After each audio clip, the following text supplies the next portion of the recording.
घर की बेटी दाल बराबर। आन्या डांस करने में उस्ताद। एक स्टेप जो वो देख लेती तो हूबहू उसे उतार देती।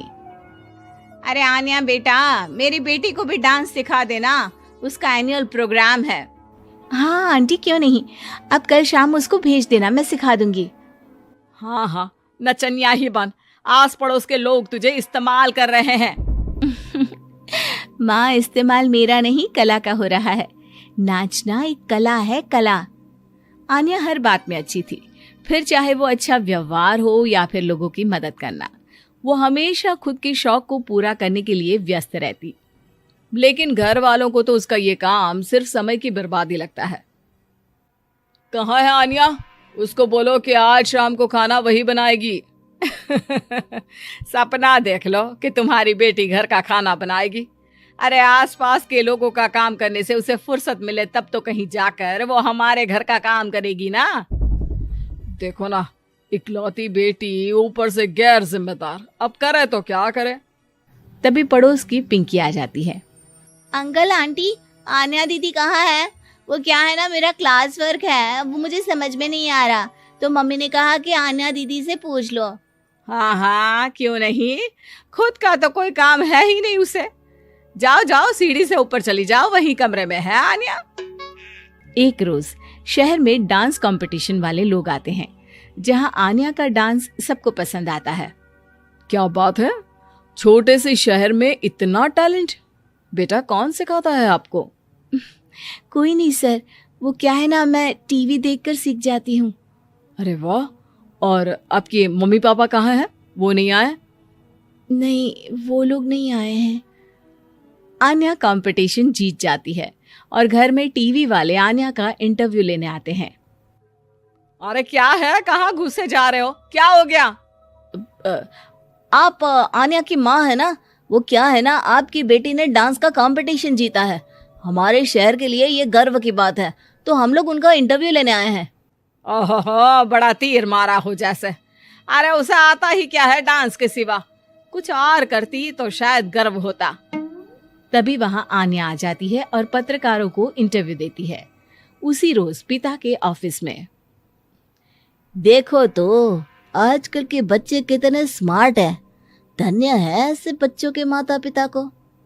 और किस्मत वाले होते हैं ऐसे माता पिता, वरना मेरी बेटी तो किसी काम की नहीं, सारा दिन बस नाच गाने में ही दिमाग लगाती रहती है। अरे वो बच्ची हमारे शहर की ही है, कितना नाम कमा रही है डांस में, हम तो उसकी बात कर रहे हैं। अच्छा, कोई डांस में भी नाम कमा सकता है? अरे दे देना भाई पेपर की कटिंग, दिखाऊंगा आन्या को भी मैं। क्या नाम बताया? आन्या? यही तो नाम है मेरी बेटी का, आन्या शर्मा। बड़े उम्मीद से रखा था कि कुछ अच्छा नाम कमाएगी, लेकिन नहीं, आजकल के बच्चों को माँ पापा की इमोशन की कदर है क्या? अरे ये देखिए, इस बच्ची का नाम भी आन्या शर्मा ही है, जो पूरे शहर का नाम रोशन कर रही है। पिता अखबार देखते हैं तो सामने बेटी की ही फोटो रहती है, लेकिन ये क्या, जिस फोटो को देखकर हर कोई गर्व कर रहा था, पिता को उस पे कुछ भी खास दिखाई नहीं देता। हमारी ही औलाद है ये, पता नहीं कब कहाँ जाकर नाम लिखवाती है, मुझे तो पता भी नहीं है।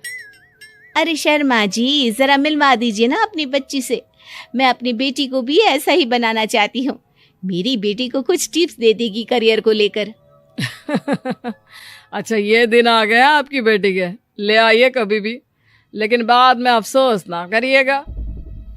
सभी को आन्या के पिता की बात पर हैरानी होती है कि इतनी टैलेंटेड लड़की के माता पिता आखिर उससे चाहते क्या है। पिता घर आते हैं और माँ से कहते हैं, पता है तुम्हारी लड़की क्या कर रही है, या फिर ऐसे ही व्यस्त रहोगी हमेशा?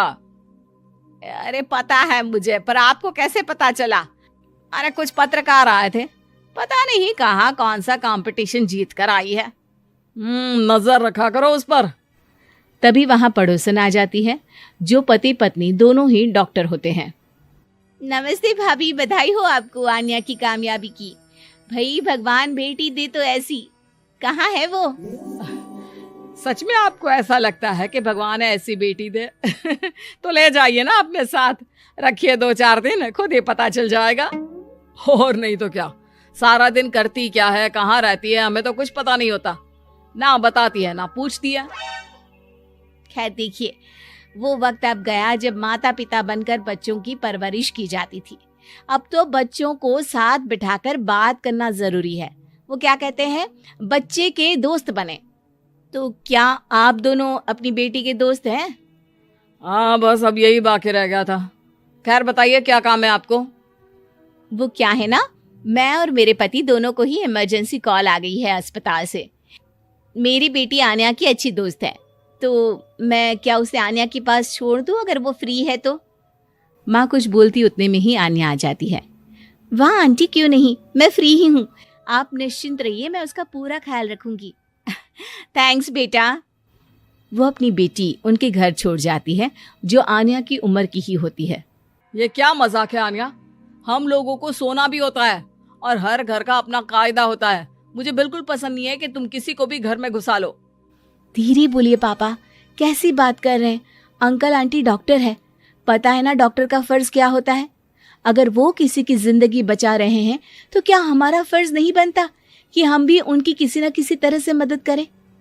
आपको तो पता है घर पर अकेले रहना कितना अनसेफ है। हाँ, तो दुनिया को सेफ करने का जिम्मा तू नहीं ले रखा है? अरे बहुत महंगे अस्पताल के डॉक्टर हैं वो लोग, खूब पैसा मिलता होगा, लेकिन ये नहीं कि मेड रख ले। क्या कहती आन्या, कैसे माँ पिता को समझाती कि किसी की मदद करना कोई बुरी बात नहीं है।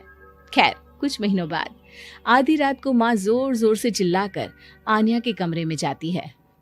बेटा बेटा आन्या, पापा के सीने में दर्द हो रहा है, बेटा कुछ कर। हाँ माँ, मैं डॉक्टर को फोन करती हूँ।